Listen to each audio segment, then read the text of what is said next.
Tekhelet. The Torah tells us that when we're tzitzis and we're talis, we are required to put a Tekhelet, thread, or perhaps more than one thread of Tekhelet on the garment in place of the tzitzis. It's clear that that's what the Torah tells us. And those who are learning Daf Yomi recently completed Parak HaTcheles in Maseches Menachos, so you know from there that the Gemara discusses exactly how the Tekhelet was made and the relationship in terms of the requirements. What if we don't have Tekhelet and so on? That's how the discussion begins in Maseches Menachos. And we also know that quite a number of centuries ago, it's not exactly 100% clear when, but quite a number of centuries ago, Tekhelet ceased to be in use in tzitzis and in talis. Again, it's some questions exactly when, but for quite a long time, people wore only white strings, only the lovan, only the white strings, and they didn't have talis. And again, the Gemara discusses what the status of the mitzvah of wearing tzitzis, wearing talis is with only lovan and without talis, and that's what the Parak HaTcheles begins to talk about.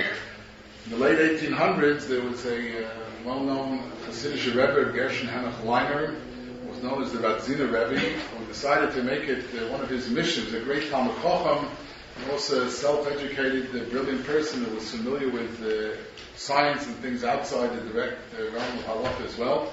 And he decided to make it a life's mission to try and figure out what is the creature that produces the Tekhelet and to reintroduce Tekhelet into the performance of the mitzvah tzitzis, the mitzvah talis.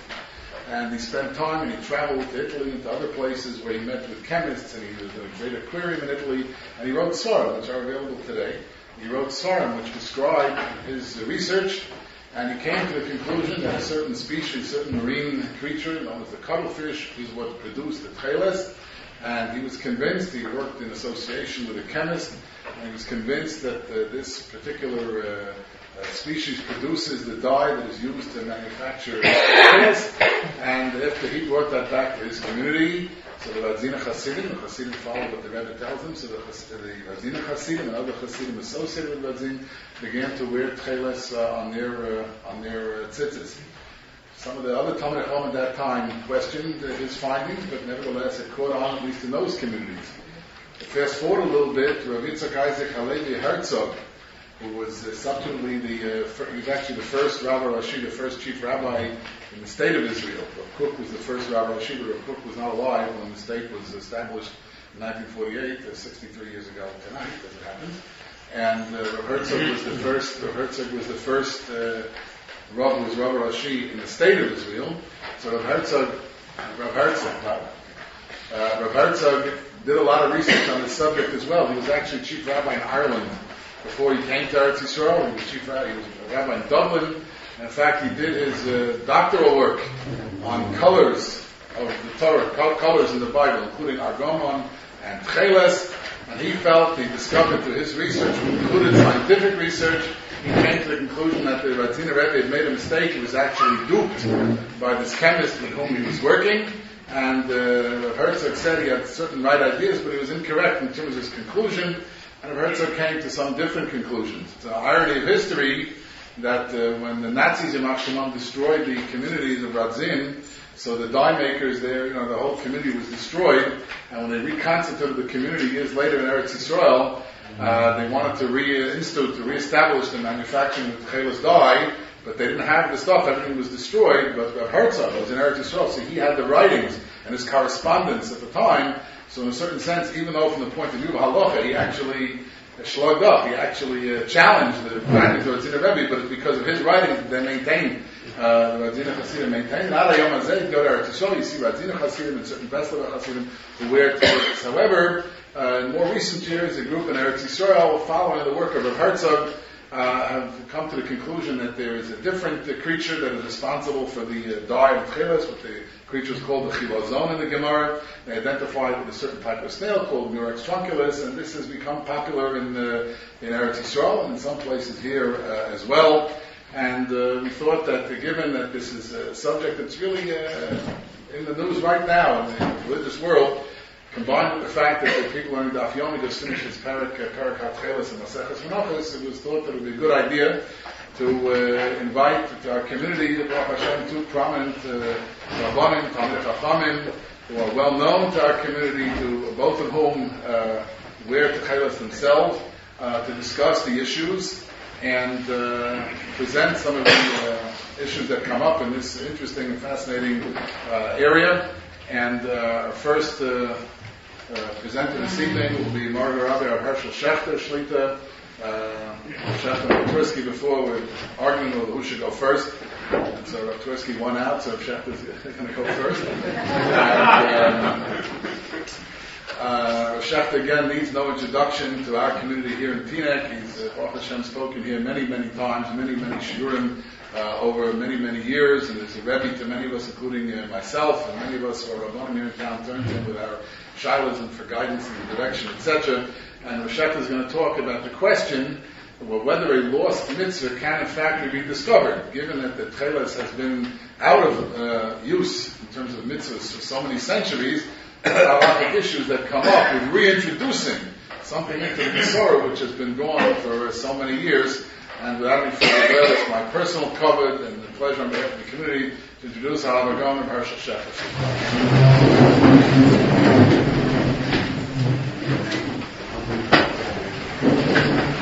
Thank you very much. The Radziner Rebbe writes that he was interested in preparing the rebuilding of the Beis HaMikdash and reinstituting Hakrobas HaKorbanos, and the Kohanim, in order to be able to be Makrov Korbanos, have to wear special uniforms. They have to wear big day kahuna. The big day kahuna required Tekhelet, and the big day kahuna, the Tekhelet is certainly ma'akev. In our tzitzis, the Gemara quotes a dispute among the Tanoim. What if you have tzitzis and you don't have any Tekhelet? So the Gemara quotes there was a minority opinion of Rebbe that if you don't have Tekhelet, you don't have the mitzvah, you lose the whole mitzvah. And the Baal HaMo'or and Masechet Shabbos, Paskins like that. He thinks that's the din. And the Ramban writes there in Perek Banam, he heard that the Baal HaMo'or never wore tzitzis. If he thinks that if you don't have Tekhelet, you're not yet to the mitzvah, so there's no use in putting on the tzitzis. And then when we were learning that Ramban, so Rachel was so surprised and said, you mean to say they buried the Baal HaMo'or without a house? Somehow it didn't bother him that his whole lifetime he never wore tzitzis. So Rachel was just fine. You buried the Baal HaMo'or without a house. That's what the Ramban says, the Baal HaMo'or never wore any tzitzis. But the accepted opinion is not Rebbe's opinion. The accepted opinion is like the Chachamim, the majority opinion, that the Tekhelet is not miyaked b'salvavim. If you wear tzitzis without Tekhelet, you're yotzei the mitzvah partially. The mitzvah b'shleimusa is Tekhelet b'flavan, and without the Tekhelet, the mitzvah is incomplete, but there is a kiyum mitzvah, like if a person performs chalitza. So the mitzvah b'shleimusa is to do chalitza, the removing of the shoe from the right foot, and the spitting in front of the Yavam, and reciting of the psukim back and forth. The Yavam says psukim, and the Yavam says psukim, and to the Yebet we paskin that the Yetzer the mitzvah shalom b'shleim musa without the rikika without the spitting, without the kriyas apsukim, if you just do the chalitzas hasamot, but yet you have fulfilled the mitzvah in an incomplete fashion. So that's what we assume over here, that the tzitzis is incomplete. There is a kiyama mitzvah, but it's incomplete kiyama mitzvah. In Big Day Kahuna, the Tosefta says that L'chala days. There's no dispute in Big Day Kahuna, if the Kohanim don't have the Tekhelet where it's supposed to be, so the Big Day Kahuna is simply not acceptable, and you can't be makro kapanis. So what are we going to waste our time to build a Beis HaMikdash if you don't have any Tekhelet? So the Radzina Rebbe felt we have to start preparing in advance. You can't just wait to build a Beis HaMikdash. The Mikdash will fly down from heaven today, on Yom Ha'atzmaut, and then we'll be stuck. We won't have any Tekhelet for the Big Day Kahuna, so it'll be a waste. We'll have a Beis HaMikdash, won't be able to use it. So he felt we have to prepare in advance. So he felt that he discovered the identity of the Chalozim, and he encouraged his Hasidim to use his Tekhelet. At that time, many Rabbanim agreed with him, and many Rabbanim disagreed with him. So one of those who disagreed was Rav Ber Soloveitchik, the great-grandfather of Rabbi Soloveitchik that we knew from Yeshiva, from Boston. And he didn't send a letter in person. An acquaintance of his sent a letter to the Radzina Rebbe to explain why he disagreed. So the Radzina Rebbe has 3 different volumes, Moshe Sefer Tekhelet. Now they're all printed together in one line. So in one of the volumes he collects all of the letters pro and con. All the letters supporting his Tekhelet and all the letters against his Tekhelet. So the letter that he prints from an anonymous acquaintance, he doesn't give the name. He says sometime Chachma was very close to the Beis HaLevi, to the Brisker Rav, Rav Ber Soloveitchik, sent him a letter in the name of Rav Ber why he's opposed. So in the letter that's imprinted, it says the following: if you would have come up with a new fish or a new sea animal that we were not aware of, and you would explain historically why the Tekhelet got lost 900 years ago, whenever it got lost, 1,000 years ago, so then I would be the first one to jump on the bandwagon and also wear Tekhelet. But you're telling me that it's this certain fish, like say the cuttlefish, it's this fish? He said, this fish, our grandfathers know about this fish, our great-grandfathers, they knew about this all along, and they never used it for Tekhelet, so we have a Masorah that you're wrong. We have a tradition that you're wrong, because this fish was available to our ancestors, and they knew that fish has this dye, it spits off this dye. And they never used it, so that's a Masorah that you're not right. He writes, if the Brisker Rav said, if you come up with a new fish and explain to me why historically it got lost, I'd be the first one to go along. The Soloveitchik family has a different tradition as to what Rav Ber Soloveitchik said. So we heard from our Rav Ber Soloveitchik in New York, and in Eretz Yisrael, the cousins over there heard from Rav Elbow Soloveitchik, a totally different version of what the Beis HaLevi said. And the way they say it over is different. That even if you're right, you're wrong, because we don't have a Masorah. In order to identify what is Chita, what is Se'ora, what is Tekhelet, and colors and names, Oriz, there's a machlekes, and there's a question in the Rishonim, what is Oriz? There's a difference between Oriz and Dochen in Halacha. You say Oriz and Rizonis and Oriz. So which is, one of the two is assumed to be right. Either Oriz or Dochen. So everybody knows. You ask any Puerto Rican in Washington Heights, they all tell you arroz. Is that rice? You ask any Arab. Everybody says in all languages, so many different languages, rice is called arroz or something like that. So ois machlekes, what is there to fight about? So Rav Soloveitchik says, no, it's a sveika dedina. We cannot use a dictionary. We can't, just because people tell us that the oriz means rice, everybody knows in all the languages that doesn't prove anything. You have to have a Masorah from Rabbanim, from Talmidei Chachamim, from Jewish people. So since the Masorah was lost, even if oriz is rice, it's still a suffix. And even if you'll reconstruct based on archaeology that the Tekhelet is the Burix trunculus, whatever it is, whatever you'll reconstruct based on archaeology doesn't count, because you need a Masorah. So even if you're right, you're not right. You can't rely on that. So it's a waste of time, it's a waste of money, that you should come up with this new Tekhelet because there's no Masorah. So these are two totally different versions of what the Beis HaLevi said. According to the letter that was printed by Rav Gershon Henna from the acquaintance from the Purim of the Beis Halevi, he says faket. He says if he would have come up with a new kind of a fish and explained to me historically why it got lost, I'll be the first one to go along with you. I'll wear your Tekhelet. You tell me that the Tekhelet is a fish that, the Chalazon is a fish that we were all aware of, that it has this dye, we have a Masorah that contradicts it. And the way the Soloveitchik family says their version orally is the guts is different. You have to have a Masorah of what it is, and if you don't have a Masorah, even if you're right, you're not right. So Rabbi Feivel Cohen from Flatbush spent a lot of time getting Shimush and Psak from Rabbi Yashiv in Eretz Yisrael. So when he was back in America, he continued to correspond with him a lot. So one of the letters that he wrote him was about these two versions of what the Beis Halevi said. Which does he think is the correct version? And in Timtzi Loimar, that the correct version is the way it's printed in the Sefer of the Radzina Rebbe. What does he say about the new Tekhelet? So Rabbi Yashiv sent him back a letter, and he gave him permission to print the letter. Rabbi Feivel Cohen asked, does he give permission to print it? He gave permission, so he printed the letter. He was mefarsid in a Torah journal. So Rabbi Yashiv thought that the way the Soloveitchik family says it all, but to him doesn't make any sense. If you have an archaeological demonstration, you have archaeological proof that this is the Tekhelet, what do you mean you need a Masorah what the word Chalazon is? If you can figure it out based on dictionaries and based on archaeology. So this is the Chalazon. What do you need a Masorah to say what it is? So he thought that the more correct version is the way it's printed in the Sefer of the Radzina Rebbe. That the Beis Halevi said that we have a Masorah that you're wrong. But if you come up with a new fish, I'd be the first one to go along.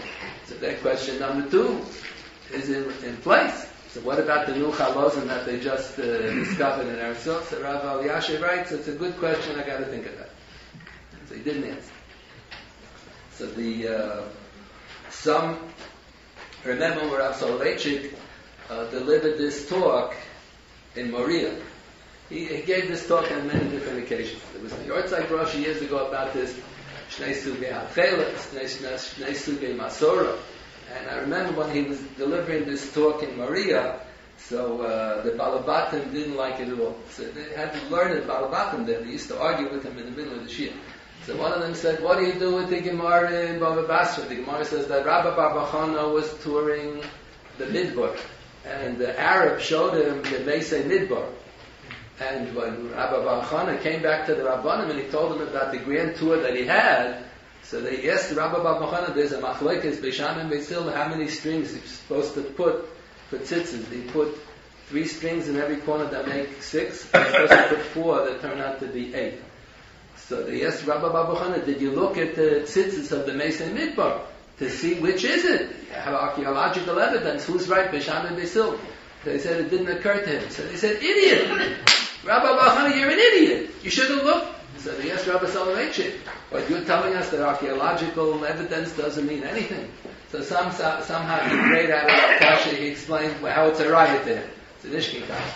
Then they started asking him, the Gemara has a machlekes HaTanaim, what did the tzitz look like? Did it say Kodesh Lashem on one line, or did it say Kodesh La, Lamed, and Yud Kei Vav Kei above that on the upper line? So machlekes HaTanaim, what the tzitz is supposed to look like? So one Tana says, don't tell me, I was in Rome. There's a whole story the Gemara tells. So he says he was in Rome, and they showed him in the Vatican and in the Oitza there. They showed him the Kelim from the Beis Hamikdash, and he saw the tzitz, and it's in one line.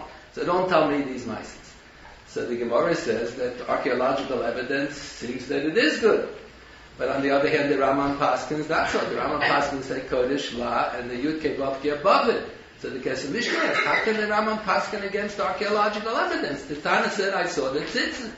So the Kesef Mishnah answers, archaeological evidence is good. But every Kohen Gadol had a different size forehead. So they had to make a different tzitz that should fit every Kohen Gadol.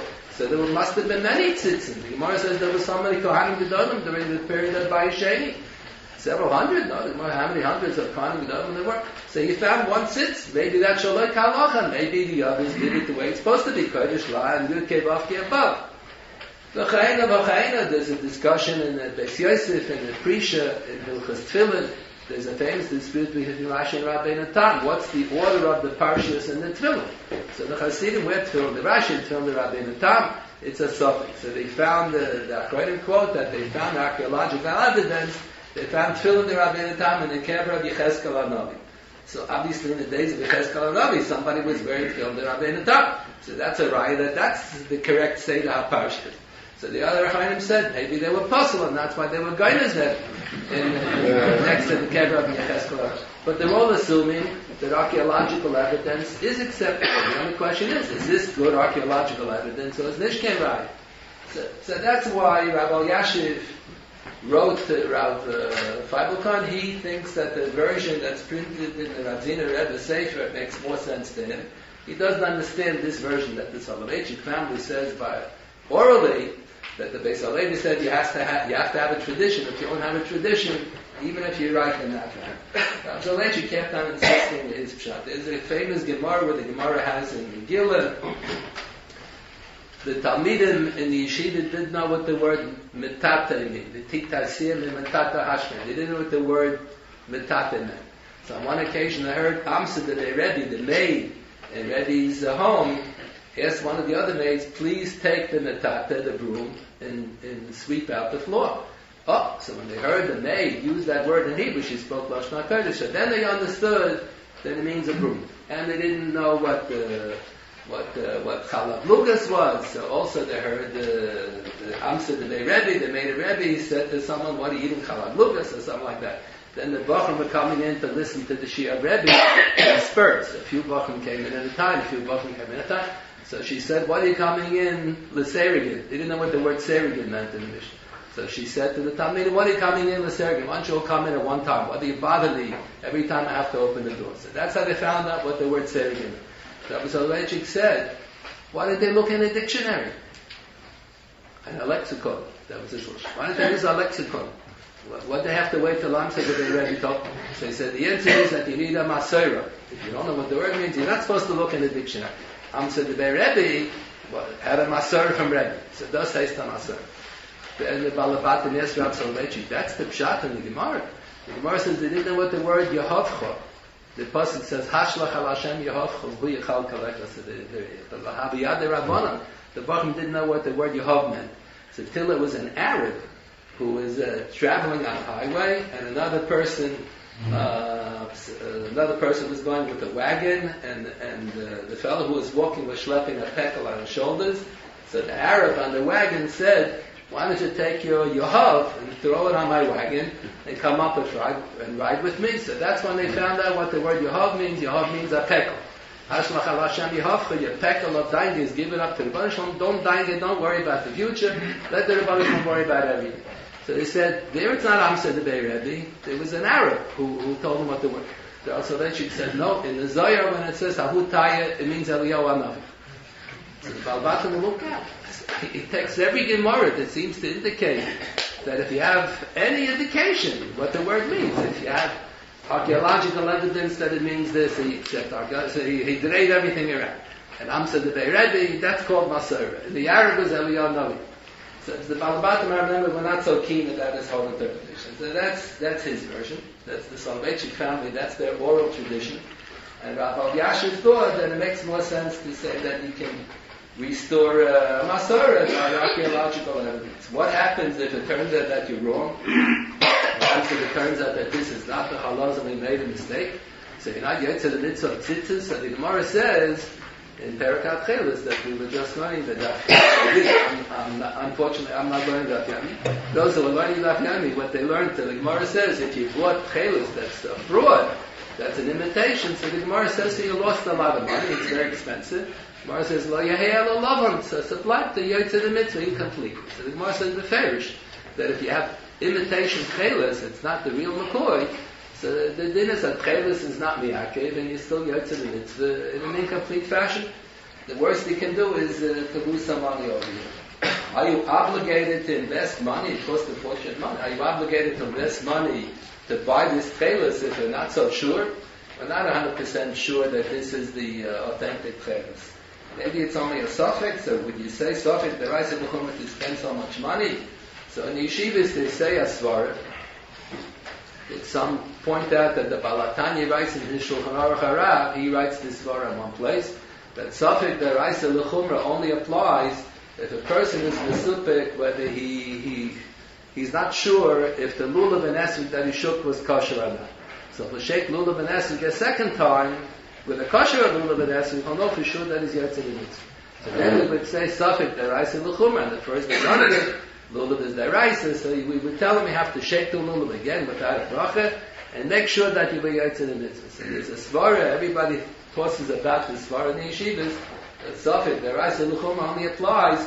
You have to be machmir, and after you do it the second time, now you know for sure that you have fulfilled the mitzvah.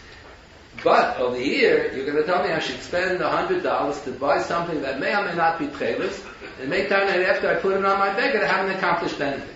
I'm still not sure if I fulfilled the mitzvah, because I'm not 100% sure. I don't have 100% archaeological evidence that this is Tekhelet. It's a suffix, it's a possibility. So there is such a svara that this doesn't count. You wouldn't apply in such a case suffix deraisa l'chum. So Rabbi Nachum Zemba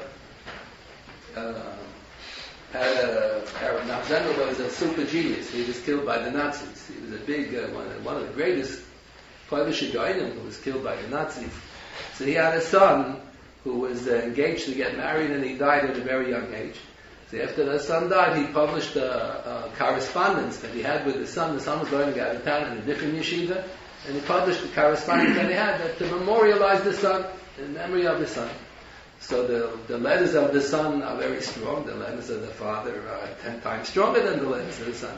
The son knew how to learn very well, and the father knew how to learn much better than the son. So one of the letters of Rabbi Nachum Zemna, he deals with this topic, whether he says, in the yeshivas they say such as svara, and he points to where the Balatanya writes like this in the Shulchan Aruch, but he says it's a fine svara, but in the Shulchan Aruch it says not so.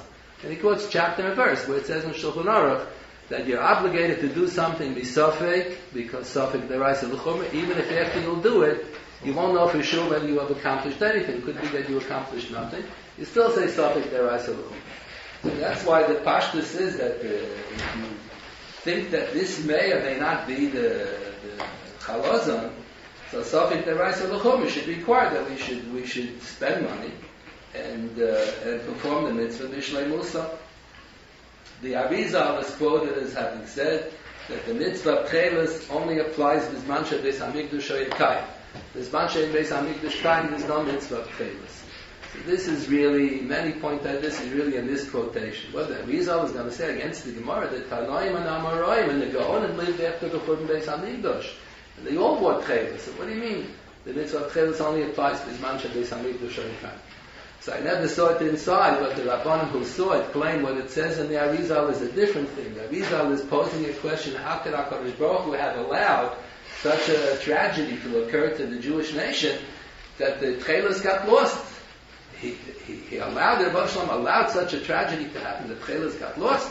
So the Arizal says, the main accomplishment of wearing Tekhelet is only Bisman Beis Hamikdash Kayim, Bisman Beis Hamikdash Kayim.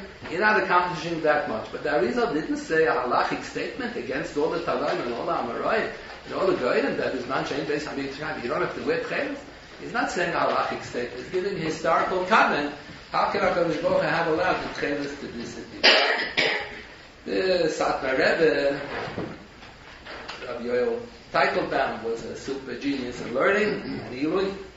You have his Svarim. So in one of his Svarim, he explains what the Arizal said, based on a Gemara. It's an Iluyish Einfall, but it's still problematic. The Tekhelet is supposed to be the color of the sky. A question, the color of the sky when? So Rashi, in his commentary on Chumash, in the end of Parashat Shlach, Rashi says the color of the sky at midnight. Because Makas B'chorvus occurred at midnight, and the word Tekhelet means death, and that it means death to the firstborn Mitzrayim, to the B'chor in Mitzrayim, and it's supposed to be the color of the sky at night. And the Rambam writes on, so it's supposed to be the color of the sky in the daytime, in the afternoon, a light blue. Rashi says a dark blue. So whatever, the color of the sky. So there is a Gemara in the end of Brachas, where the Gemara says, the Gemara has in the last parak all kinds of miscellaneous brachas that you say when there's thunder and lightning and you see mountains and valleys and hills and all kinds of strange animals and good-looking women and handsome people and so on. So the Gemara says when you see a beautiful sky, a clear blue sky, so there's a special bracha. So then the Gemara says, but we don't recite that bracha b'zman hazeh because after the Churban Beis Hamikdash, the color of the sky changed. It's not the right color of the sky. So the Satmar Rebbe said, that's exactly what the Arizal said. The Tekhelet has to be the color of the sky, but the sky color has changed today. So it's the wrong color.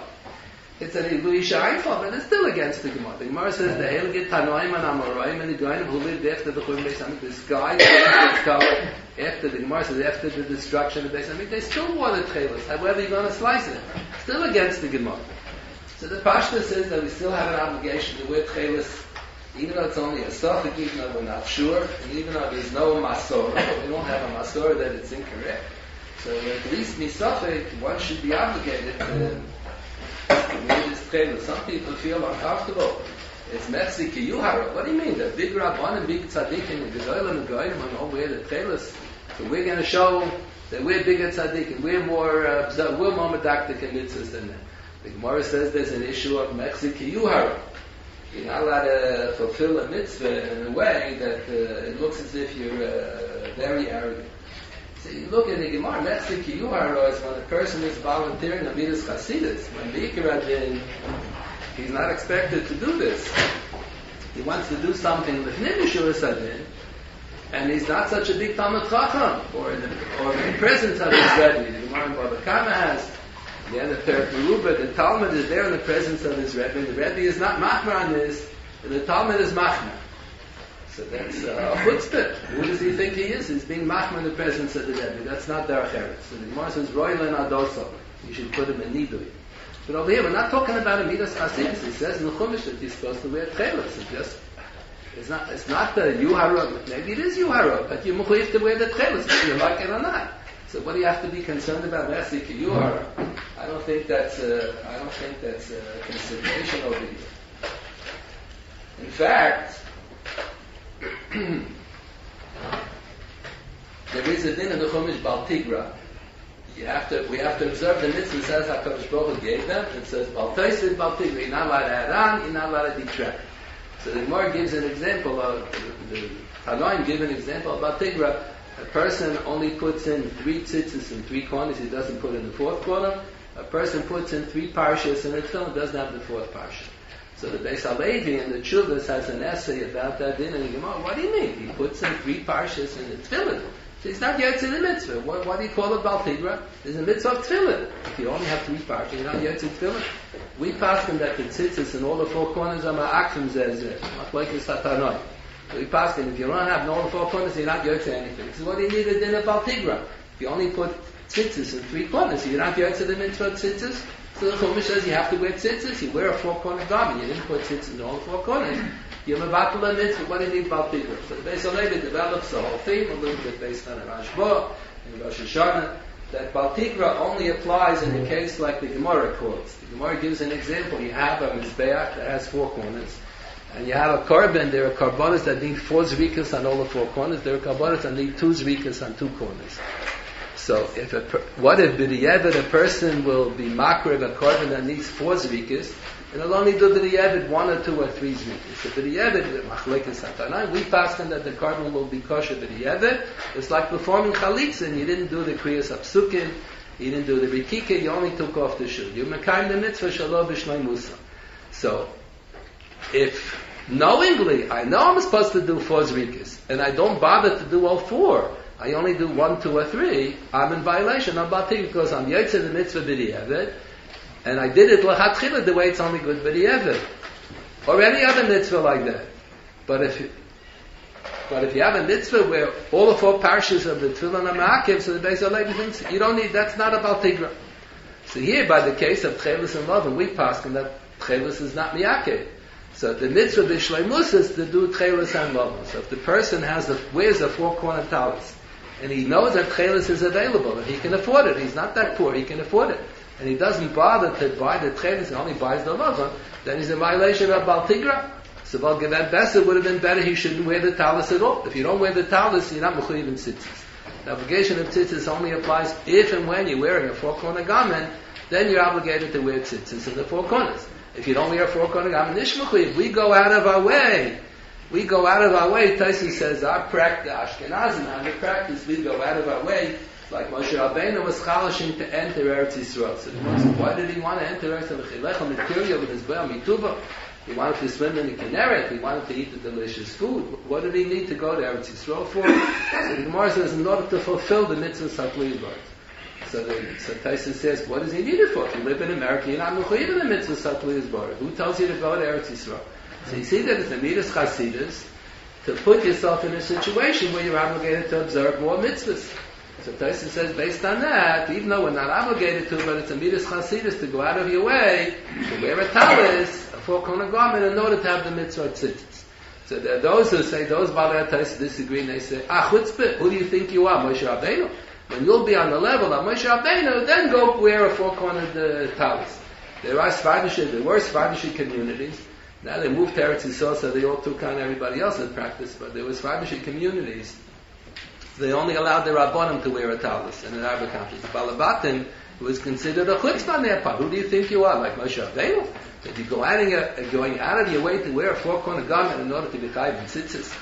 So bottom line, if a person doesn't wear a four-corner garment, he's not mevatel any mitzvah. He didn't do the midas chasidus. Ashkenazim consider it the midas chasidus to go out of your way to wear a four-corner garment in order to be chayiv in the mitzvah of tzitzis. But if you wear a four-corner garment and you're obligated to put on Tekhelet and Lovman, and the Tekhelet is available and you don't bother to buy it, then according to the Beis HaLevi, that's the definition of Bal Tigra. So it's Shem better not to wear the talis at all than to wear the talis and not to wear the Tekhelet. If you wear the talis without the Tekhelet, you're in violation of Bal Tigra. You don't wear the talis at all, you didn't do anything wrong. You didn't do Amidas Chasidus. So that's the sales pitch, that's the argument why the proper thing should be that one should have to wear a talis and put on the Tekhelet, misofek. Maybe this is the correct Tekhelet. Exactly how many strings do you have to put into how many strings of white, how many strings of blue? So that's a machlokes which is not quoted in Shulchan Aruch. Rashi and Taisus in the beginning of Perek HaTcheles, the first daf are of the opinion that you have to have half and half. Two of the long strings should be blue, and two of the long strings should be white. When you tie them together, you tie everything together, so you're going to have 4 and 4. 4 of the strings are going to be blue, 4 of the strings are going to be white. The Rambam's opinion is that you only have 1 out of the 8 strings should be blue. So it's not that you take a long string and the dye half of it blue. If you take a string that's already twined and you dip it into the dye, so the dye is just going to affect the outside of the string. It's not going to make the inside blue. It's not going to be through and through blue. So it's complicated. So what you have to do is take wool and dye wool blue, and then you have to make a string which is going to be half from the dyed wool that's blue, and half of it is going to be white. That's not such an easy feat. So according to the Rambam, you have to take 1 out of the 4 long strings should be half blue. 1 end of it should be blue, 1 end should be white. So at the end of the day, after you fold them over, you're going to have 1 out of the 8 strings are going to be blue, and 7 of them are going to be white. And according to the Ravid, no, the Ravid disagrees with the Rambam. You have 1 long string, 1 out of the 4 long strings should be blue, the other 3 long strings should be white, and you tie it together. How do we pass them? So in Shulchan Aruch, they don't quote this machlokes. In Shulchan Aruch, the only opinion that's quoted, that's relied on, is Rashi and Tosfos, that it's half and half. We have halachas based on that assumption in the Shulchan Aruch. We have had halachas for the last few centuries, since the Shulchan Aruch was written, based on the assumption, like Rashi and Tosfos, that it's half and half. Everybody knows that if some of the strings of the tzitzis got torn, so if you have 2 full long strings that are the full size, and the other 2 strings are less, as long as those that are shorter than they should be, as long as you have a little bit, the Gemara gives you how long it has to be, so then it's okay. But you need 2 long strings should be kosher. That's based on the Tosfos. Tosfos quotes up in the top. That 2 strings white, 2 strings blue. You need 1 unit should be sholem. The other unit, as long as it's half the size, is also good. Then you have the Mishnah Berurah writes halacha l'maaseh. Let's say a person has a silk beged, so you can use silk strings. You can't use silk strings on a cotton beged. You can't use cotton strings on a silk beged, but you can use silk strings on a silk beged. What about woolen strings? The woolen strings are good, whatever material the beged is made from. What if the strings are going to be, some of the strings are going to be wool, some of the strings are going to be silk? So the Mishnah Berurah passes la'alacha from the Malbim. The Malbim has a sefer Artzos HaChaim at the beginning of Shulchan Aruch, where he says, as long as each unit is full, if you have 2 strings wool and 2 strings silk, that's acceptable. If you have 3 and 1, it's not good. See, there's several other places also where the Mishnah Berurah and the Shulchan Aruch has the assumption is that it's half and half. So if people want to wear Tekhelet today, the Pashtus says they should wear the Tekhelet. How many strings should they use? So the assumption in the Shulchan Aruch is that it's 2 long strings below, 2 long strings white. Either Chumash says psil means a string. So Rashi in his commentary on Chumash explains the word psil does not mean string. It says Dor ikesh upsalto. In Shiras Hazinu. No, it says Dor ikesh upsalto. So Rashi writes, what is psalto? So Rashi writes, tzedreit. Dor ikesh upsalto. Tzedreit the generation. So psil Tekhelet means tzedreit. You're supposed to wind the string of the Tekhelet. The Chumash doesn't say 1 string of Tekhelet. It's supposed to be 2 strings of Tekhelet, 2 strings of Lavan. The Tekhelet, the purpose of the Tekhelet is to wind it around the white string. That's how Rashi writes on Chumash. How many units do you have to have? For many centuries we haven't had Tekhelet, so we have 4 units in the tzitzis. You tie double knot on top, then you have 7, then you tie double knot. You have 7, 8, 11, 13. You have double knots on top and on bottom, and in between these different units. That's called a chulya. The unit that's 7, 8, 11, 13.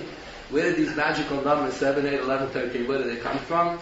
So the Gemara says that this man that you have Tekhelet is supposed to be Dama l'Rakia, and the Gemara says in Chagiga there are 7 heavens. So the person is so excited he's in 7th heaven. So based on the Gemara says based on Sukkim and Tanakh that there are 7 heavens. So since the Tekhelet is supposed to be the color of the sky and there are 7 heavens, so you should have a minimum of 7, connected the 7 heavens, and if you have 7 heavens, you have to have 6 avirim in between. If you don't have empty space in between the first heaven and the second, in between the second and the third, so it's all 1 heaven. So if you have 7 rikiyim, 7 heavens, you have to have 6 avirim in between. So 6 and 7 is 13. So the Gemara says, because when you have Tekhelet is supposed to be the color of the sky, it's supposed to remind you of the sky, that you shouldn't sin. So you should have a minimum of 7 and a maximum of 13. So that was the practice for many centuries. We had 7, 8, 11, 13, a minimum of 7 and a maximum of 13. So Tosfos on that Gemara has 2 interpretations. And the Rambam and the Ravid have this dispute. Minimum of 7 and a maximum of 13 what? So we have been assuming for so many generations a minimum of 7 krichas in each chulya. We have 4 chulyas, 4 units, beginning and ending with a double knot. That's our different opinions. But that's Ashkenazic practice. We make 5 double knots and we have 4 chulyas, 7, 8, 11, 13. So we have been assuming all along that a minimum of 7 krichas per chulya and a maximum of 13 krichas per chulya. So the more popular opinion among the that was one deal in Tosfos. The more popular opinion about Tosfos was not so. How many krichas, how many wines, how many wraps around do you do in each unit? 3. The Gemara says a chulya has to have a minimum of 3 krichas. You wind it around 3 times. So what does it say? Minimum of 7? No, a minimum of 7 chulyas. Instead, we make 4 chulyas. So Tosfos says that's because we don't have Tekhelet. So the whole 7, 8. The whole minimum 7, maximum 13 is irrelevant. Tekhelet is Dama l'Rakia. So you don't have Tekhelet. So what's the whole story with the 7, with the 13? It's not Dama l'Rakia. But when you have Tekhelet, then this din applies. You have to have the 7. So instead of having 4 chulyas, like we've had for so many centuries, master a minimum of 7 chulyas and a maximum of 13 chulyas. Whoa, that's going to be an awful lot of stringing. And our practice is we make a double knot and a double knot. Every time you have another chul, you have another double knot. Every double knot uses up an awful lot of string. So if you want to make 13 chulyas, you're going to have 14 double knots. You're going to have a string that's 5 times as long as any string that we don't. So we don't do the maximum. We're not going to do the 13. We're going to try to do the minimum of 7 chulyas. So if you want to satisfy the both opinions in Tosfos, you got to have, instead of 4 chulyas, you got to have 7 chulyas. Then if you want to satisfy the other thing, you have to have, each chulya should have a minimum of 7 krichas. You have to have 7 times 7 is 49 with 8 double knots. You start, our practice for so many centuries was, Ashkenazim always make double knots. So for many centuries we did 4 chulyas. So I said, because the whole thing is irrelevant, because we don't have Tekhelet, it's not done with the Rakia, so forget about the 7, 13. But if you think that you really may have Tekhelet, then you should make the din of the 7. So you should have 7 chulyas with 7 krichas each. Exactly what do you wind around what? So Rashi said psil means salto tzedrei. You wind around. So you only wind around the blue. Everything is you winding around is blue. So the Gemara says the first time you wind around you have to wind white, and the last time you wind around should be white, and then you have blue in the middle. So what exactly does that mean? So the Rambam is the easiest opinion to answer. The Rambam says, let's say you're going to have 7 units, each one's going to have 7 krichas, you're going to have double knots, you're going to have 8 double knots. So the Rambam says in the first unit you're going to have 7 krichas, so the first kricha, the first wraparound should be with a white string, and the next 6 and the first kricha should be blue, and the next 7 is blue, and blue, and blue, and blue, and blue, and blue, till the last unit. So the last unit should be 6 krichas of blue, and the last kricha is white. The very first of you have 7 times 7 is what? It's 49. So the first kricha and the last kricha is going to be white, and all the other 47 krichas in between are going to be blue. That's the Rambam Shita. That's easy. Taisvis and the Raiva present other possibilities how to read the Gemara. It's simply a question how to read the Gemara. So one opinion is that you keep on alternating. You have white, blue, white, blue, white, blue. That's quite a trick. You have to keep on switching strings. You white, then you do blue, then you do white. Another opinion is the first chulya should be white. The second chulya should be blue. The third chulya should be, you alternate 1 and 1 and 1 and 1. You alternate, the first chulya should be white, the second chulya should be blue, the third chulya should be white.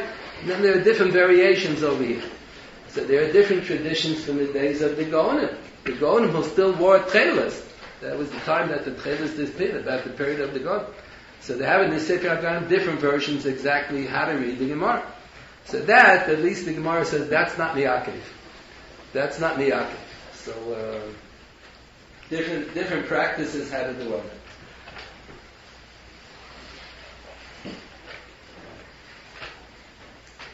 A big question would be,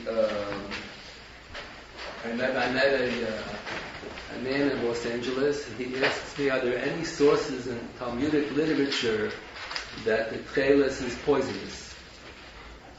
So I said, why?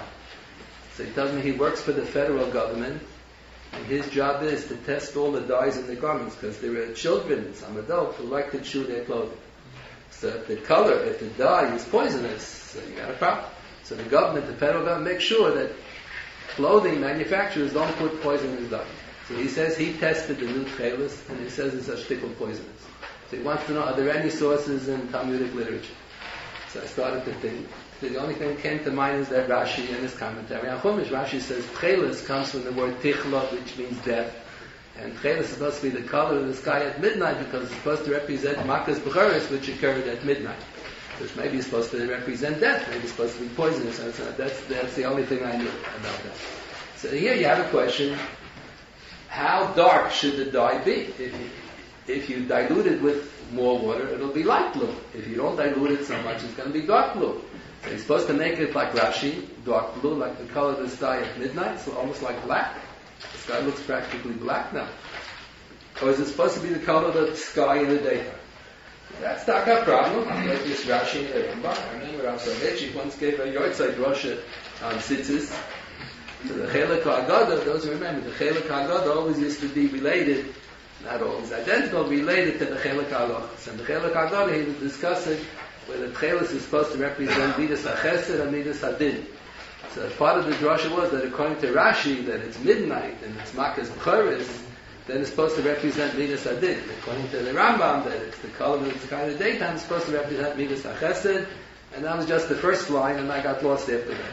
I didn't understand the rest. He was quoting passages from Zohar, which you have to have the intelligence of a 40-year-old to understand, and I didn't have that intelligence. I probably wasn't even 40 years old when he gave that drush, but the rest I didn't understand. So that's the question: how dark should the blue be? To tell you the truth, I don't know if that's me'akev. That's not discussed in the poskim. If you made, instead of dark blue, you made a little lighter. Instead of lighter blue, you made a little darker. They don't discuss that. According to Rashi, it would be possible to make like the right.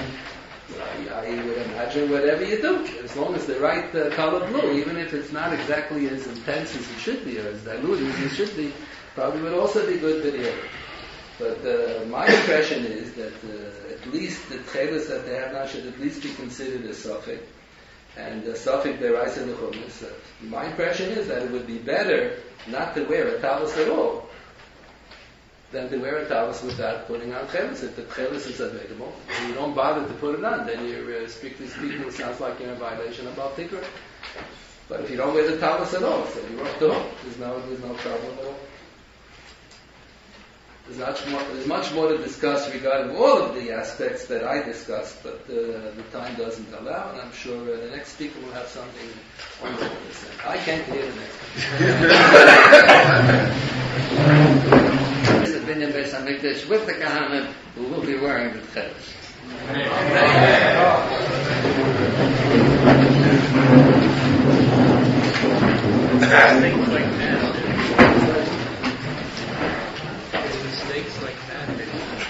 This time maybe for just one or two questions for either Rav Schachter or Rav Tursky. Anybody have any questions?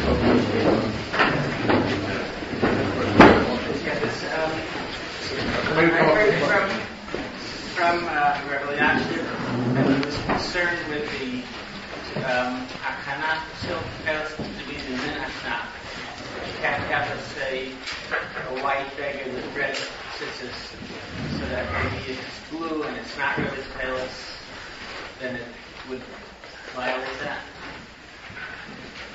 The Talmud there was an issue in case the chelis is not accurate, it's not the right one, but there is a chumrah that's quoted in the Shulchan Aruch that the string should be the same color as the garment. So we usually wear a white garment, so if the chelis is not authentic blue, and it's supposed to be white, then it's not white.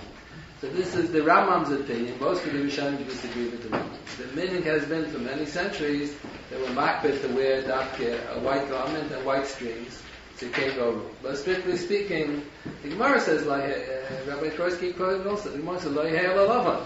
If you fell in and you bought kla'ilon, the Gemara says the tzitz is going to be kosher anyway, so you won't have the chelis. The Gemara said the Farish not like that Rambam. We're choshish for the Rambam. So we always wear white begotten and white strings. So the evidence what we do. Clarify for me, Steve, you said, I wasn't sure this. You said at one point that Rashi and Tosfos both say that the number of Tekhelet strands have to be for Rashi 2 and 2, which means 4 by 4. And a few minutes later, I thought you said that Rashi says it's one long Tekhelet all around all the others. No, Rashi says that the word psil means to wind around, but the purpose of the Tekhelet is to wind around the others. But how many strings do you need? So Rashi and the Gemara in the first daf and Tekhelet says like Tesla. Rashi so we have one long Tekhelet wound around, 2 white and 1 Tekhelet? No, you have 2 long blue strings and 2 long white strings, and then you should wrap around the Tekhelet. So it's 2 wrap around 2, or 4 wrap around 4. You wrap around with 1 string, around the 7. You take 1 string and wind around the 7. So we have, now for many centuries we have 4 units. And now many people are trying to make 7 units to satisfy that opinion of cases. You don't necessarily have to use the same blue string every time that you want to wind around. You always use whichever string is the longest. When you're going to wind around, it's going to get shorter. So you should use the other string that's, every time you finish winding, making a double knot, a different string is going to be the longest. So you always use the longest string, because after winding it around, it's going to become the shortest string. You always wind 1 string around 7, and the purpose of the Tekhelet is to terayin. Psil. Psil means to wind around.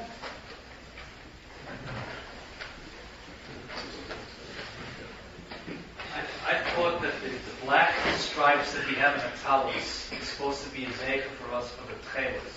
So those that wear Tekhelet should not be wearing a talis with black stripes to be consistent.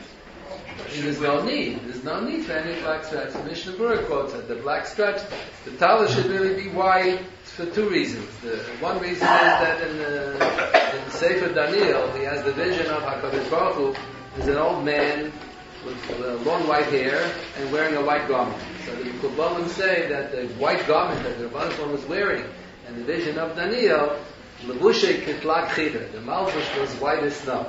So the white garment was a talis. Because the Rebbeinu Shalom's beggar is a white talis, that's Al Pi Kabbalah, we should wear a white talis. Then Al Pi Nigla, Al Pi Halacha, we're choshish for the Rambam. That the Rambam says that the color of the garment will be orange, then the chutim should be orange. The color of the garment will be green, so the chutim should be green. So the Ramah says we don't want to get involved. So you wear a white garment and white strings. Right. So why do you have black stripes? So the Mishnah will have black stripes. That's Tekhelet Tekhelet that's missing.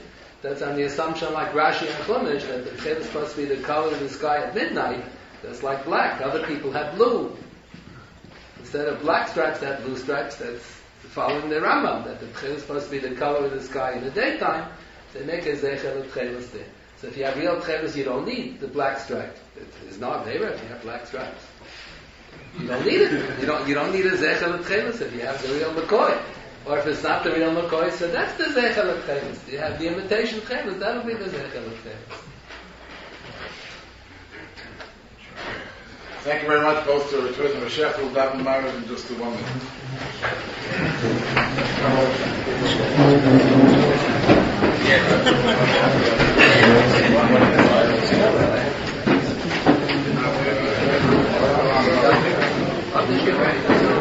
Firstly, any physicist will tell you that 613 nanometers is not blue. In some place past red, maybe yellow. So, but what you have though is a dye solution.